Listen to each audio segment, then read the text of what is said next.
सीमा अपनी सौतेली माँ अन्नू के साथ एक छोटे से घर में रहा करती थी। सौतेली माँ अन्नू की खुद की एक बेटी थी जिसका नाम मनीषा था। अनु आए दिन सीमा पर अत्याचार किया करती थी, उसे मारा करती थी और घर का सारा काम सीमा से ही करवाया करती थी। साथ ही अपनी बेटी मनीषा से घर का एक भी काम नहीं करवाती थी। ऐसे ही एक दिन सीमा अपनी सौतेली माँ से कहती है, माँ, मुझे सोने की बालियां चाहिए। मेरी सहेली की मम्मी ने उसे सोने की बालियां दिलाई हैं, तो आप भी मुझे सोने की बालियां दिलाओ ना। हाँ हाँ, पैसे तो पेड़ पर लगे हैं ना। या तेरी माँ तो बहुत सारा पैसा छोड़ गई है, हाँ? जो तेरे लिए सोने की बालियां लेकर आऊं। हाँ माँ, दिला दो ना, एक बालिया ही तो चाहिए मुझे। अरे जा अपने बाप से मांग। मेरे पास पैसे होते तो मैं सबसे पहले अपनी बेटी के लिए सोने की बालियां दिलाती, ना कि तुझे। तू कोई मेरी सगी बेटी थोड़ी है जो मैं तेरे लिए सोने की बालियां दिलाऊं। मेरा दिमाग खराब थोड़ी है अभी। सीमा रोते रोते अपने पापा के पास जाती है और अपने पापा से कहती है, पापा, मुझे सोने की बालियां चाहिए। मेरी जो सहेली है उसकी मम्मी ने उसे सोने की बालियां दिलाई हैं, तो मुझे भी सोने की बालियां दिलाओ ना। अरे सोने की बाली? अभी तो तू बहुत छोटी है सीमा, क्या करेगी ये सब पहनकर? नहीं पापा, मुझे सोने की बालियां चाहिए तो चाहिए, मतलब आप मुझे कहीं से भी ला कर दो। अच्छा ठीक है, मैं जब शाम को आऊंगा तो तू मेरे साथ चलियो। तुझे जैसी बालियां पसंद आएंगी मैं वैसी ही बालियां तुझे दूंगा। अब खुश है? बाबा, अब मैं बहुत ज्यादा खुश हूँ। आप बहुत अच्छे हो, आप मेरी सारी इच्छा पूरी करते हो। ऐसे ही शाम को सीमा अपने पापा के साथ एक सुनार की दुकान पर जाती है। सीमा एक जोड़ी कान की बालियों को पसंद कर लेती है। सीमा के पापा उन बालियों को उसे दिला देते हैं। सीमा बहुत ही ज्यादा खुश हो जाती है। अपने पापा के साथ जब वो घर आती है, घर पर आकर वो अपनी माँ को वो बालियां दिखाती है। ये देखो, पापा ने मुझे सोने की बालियां दिलाई है माँ। सोने की बाली? अगर दिलाना ही था तो अपनी दोनों बेटियों को दिला देते। तुझे ही क्यों दिलाई उन्होंने? हाँ, अगर मनीषा ने देख लिया कि तेरे पास सोने की बालियां हैं तो वो भी रोने लगेगी। अब मैं उसे कहाँ से लाऊंगी सोने की बालियां? तू तो बड़ी है और समझदार है, वो तो छोटी है ना, तो उसे कैसे समझाऊं मैं? तू एक काम कर, मुझे अपनी बालियां दे दे। अगर मनीषा रोएगी तो मैं उसे दे दूंगी। लेकिन मनीषा ने तो अभी बालियां देखी भी नहीं है माँ, वो तो रोई भी नहीं। अरे तू क्या चाहती है कि मेरी बेटी रोए? तेरी वजह से वो भी है? देख, ये सब बोलकर मेरा दिमाग खराब मत कर। चुपचाप ये बालियां मुझे दे दे, वरना तेरे कान गरम कर दूंगी और गरम गरम चिमटे से लगा दूंगी। सीमा डरकर कान की बालियां निकाल कर अपनी माँ को दे देती है। अनु बालियों को अपने पास ही रख लेती है। सीमा रोते रोते फिर से अपने पापा के पास जाती है और अपने पापा से कहती है, मुझे दूसरी बालियां दिला दो। वो जो बालियां थी वो मनीषा ने ले ली मुझसे, दूसरी वाली चाहिए। सीमा, अभी मेरे पास इतने पैसे नहीं है कि मैं तुम्हें फिर से सोने की बालियां ला कर दूं। अब जब मेरे पास पैसे आएंगे तो मैं तुम्हें फिर से एक नई बाली दिला दूंगा। तब तक के लिए तुम थोड़ा इंतजार करो। अगर मेरी माँ जिंदा होती तो वो मुझे कभी मना नहीं करती। वो मुझे कहीं से भी सोने की बाली ला कर देती। आप मुझसे प्यार नहीं करते पापा, और ना ही मम्मी प्यार करती है। अरे ऐसी बात नहीं है बच्चे, मेरे पास जब पैसे थे तब मैंने तुम्हें सोने की बालियां दिला दी। अब मेरे पास इतने पैसे नहीं है कि मैं तुम्हें फिर से सोने की बालियां दिलाऊं, और हम इतने अमीर भी नहीं हैं कि हम जब मर्जी तब खर्च कर सके। हमें सोच समझ कर चलना पड़ता है, और जब मेरे पास पैसे होंगे तो मैं तुम्हें बिना कहे सोने की बालियां ला कर दूंगा। रहने दो पापा, मुझे नहीं चाहिए सोने की बालियां। सीमा रोते रोते अपने घर से निकल जाती है और वो एक जंगल की तरफ जाती है। उस जंगल में काफी पेड़ पौधे और नदियां होती हैं।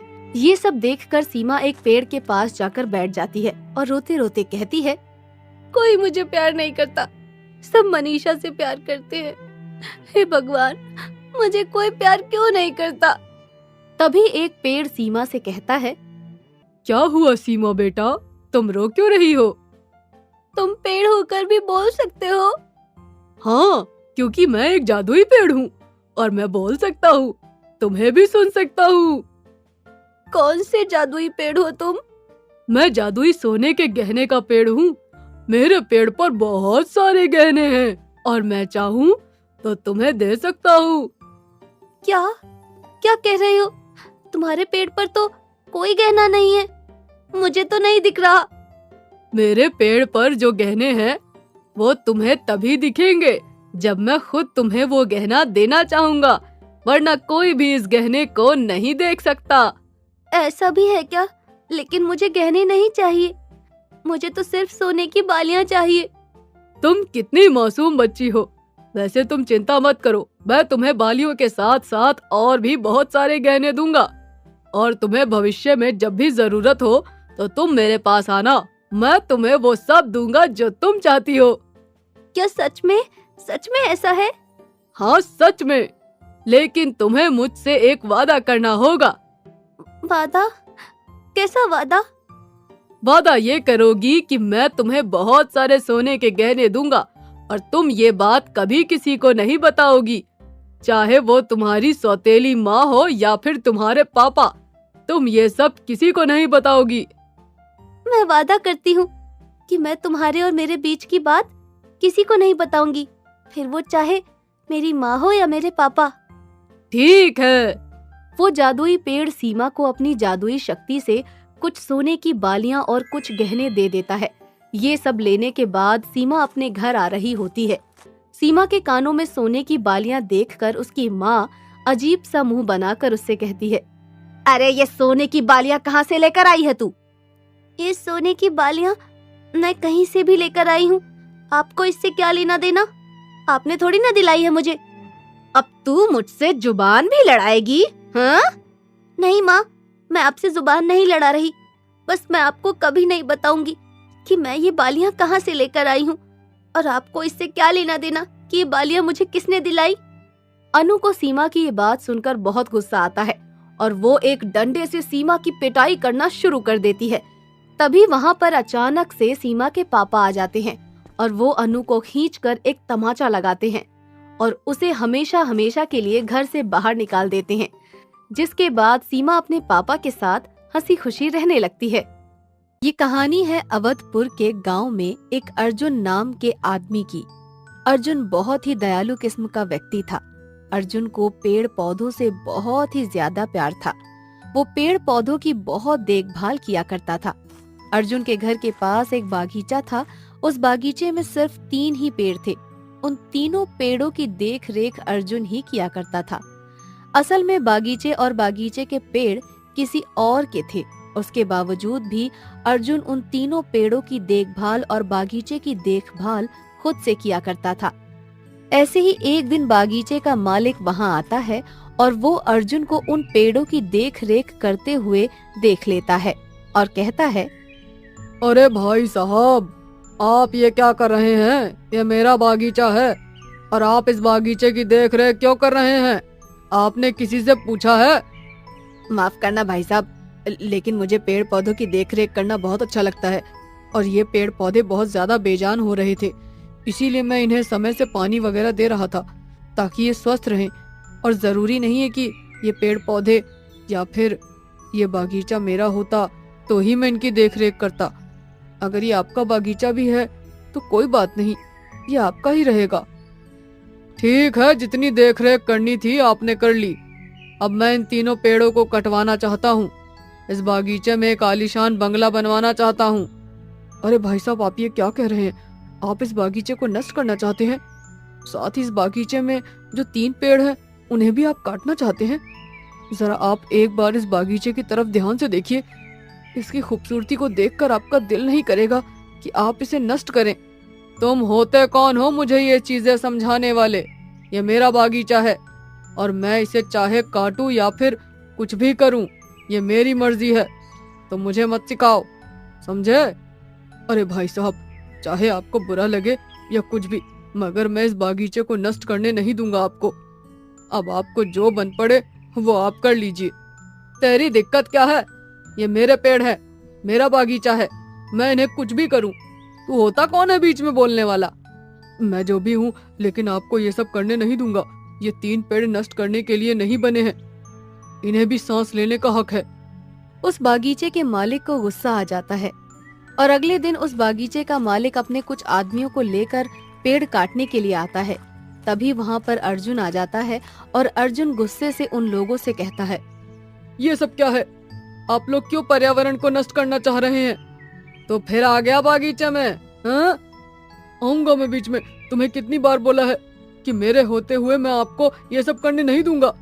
रुक, तू ऐसे नहीं मानेगा। मालिक को गुस्सा आ जाता है और वो अपने आदमियों से अर्जुन पर हमला करवा देता है। अर्जुन में अचानक से बहुत सारी शक्तियां आ जाती हैं और वो वहाँ खड़े सभी लोगों को मार मार कर खूब मजा चखाता है। किसी को पेड़ पे उल्टा लटका देता है तो किसी को गोल गोल घुमा देता है। ये सब देखकर मालिक डर जाता है और वो अपने आदमियों के साथ वहाँ से भाग जाता है। अर्जुन को खुद में हुए ये परिवर्तन बड़े ही अजीब लगते हैं। उसको समझ नहीं आता कि ये सब कैसे हो रहा है। इतनी शक्तियाँ उसके पास कहाँ से आई। तभी उन 3 पेड़ों में से एक पेड़ अर्जुन से कहता है, अर्जुन, तुम घबराओ मत। ये शक्तियाँ तुम्हें हम 3 पेड़ों की मदद से मिली है और हमें बहुत अच्छा लगा ये सब देखकर कि तुम एक इंसान होकर भी बेजुबान पेड़ के लिए इतना लड़ रहे हो।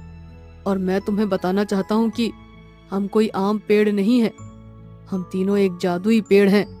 मगर ये जादुई शक्तियाँ हम उन्हीं लोगों को दिखाते हैं जो मन के साफ होते हैं, जैसे कि तुम। अर्जुन, आज तुम्हारी वजह से ही हम सही सलामत हैं और हम तीनों पेड़ अपनी जादुई शक्ति से तुम्हें कुछ देना चाहते हैं। इतना बोलकर वो तीनों पेड़ अपनी पेड़ की पत्तियों से बहुत सारे गहनों की बरसात शुरू कर देते हैं। अर्जुन ये सब देखकर हैरान हो जाता है। तभी अर्जुन उन पेड़ों से कहता है, आपका बहुत बहुत शुक्रिया। मैंने जो किया वो मेरा फर्ज था और आगे भी मैं अपने फर्ज को ध्यान में रखूंगा और लोगों को बताऊंगा कि पर्यावरण को नष्ट नहीं करना चाहिए। पेड़ों से होने वाले गहनों की बारिश से निकले गहने अर्जुन उठाकर अपने साथ अपने घर ले जाता है और जरूरत पड़ने पर गहनों की मदद से गहनों को बेचकर जो भी पैसा उसे मिलता उससे वो अपनी जरूरत को पूरी करता और जो पैसे बचते उन्हें पेड़ पौधों के पानी और खाद में लगा देता था। और इस तरह अर्जुन अपने जीवन में